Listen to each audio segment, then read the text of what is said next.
In the past 3 months alone, more than 250,000 Congolese have fled their homes in terror. This place is an unsafe place because we don't have the possibility to move from here. It's surrounded by guns, by heavy guns. Those who have fled often take refuge in camps like this. Many walked for miles to get here, and they haven't eaten in days. 20,000 people have been living in this camp for the past year, and in the last 10 days, more than 7,000 newly displaced people have arrived to escape the fighting that's taking place only about 10 miles down the road from here. Many of these people have been displaced more than 2 and 3 times already, and there's no telling if they'll be able to stay here for very long because the fighting's only getting worse.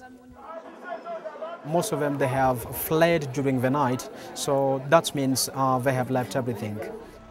Fidel Bafilemba works with the International Rescue Committee. Aid groups like IRC have been overwhelmed trying to take care of the flood of displaced people. Some of them have been looted out, others have been beaten, and others even they have witnessed their brothers being killed, so it's not been really easy for them. Everyone in this camp has a story to tell. We heard Pascal Bombares. Pascal is 25 years old and a father of 2. He just completed his studies to become a school teacher and was picking up a certificate when the rebels came. I was getting my diploma, and when I arrived, the war started. They were in camouflage. They were carrying heavy weapons on their head and back, with bandoliers across their chest. The rebels broke into houses and loaded their trucks with food and furniture and mobile phones. When they drove away, Pascal ran.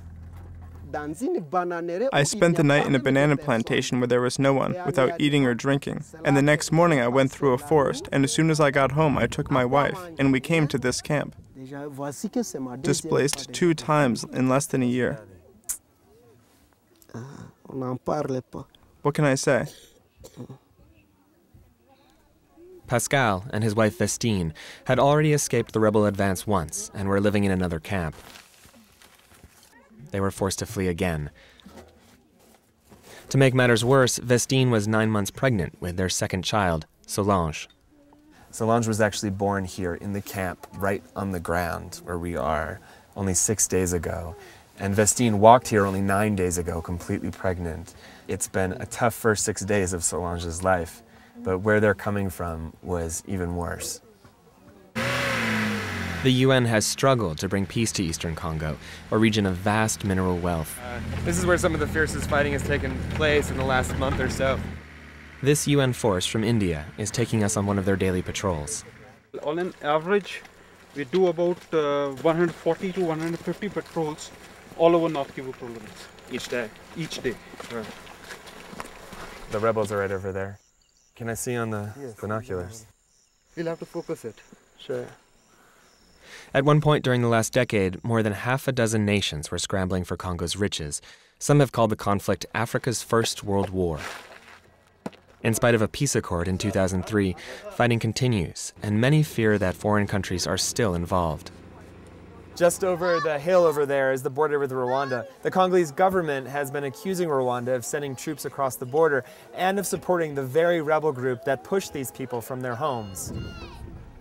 In November, the UN Security Council agreed to send 3,000 more troops to Congo to try to stem the most recent violence. But the reinforcements aren't expected for at least 2 months. In the meantime, Pascal and over 1 million Congolese like him continue to live in hunger and fear, far from their homes. What I lost there, it's so much that if I made a list, we'd be here all afternoon. All I'm missing, all I want in life, is just to see my home again. I'm Michael Kavanagh, reporting for World Focus in Eastern Congo.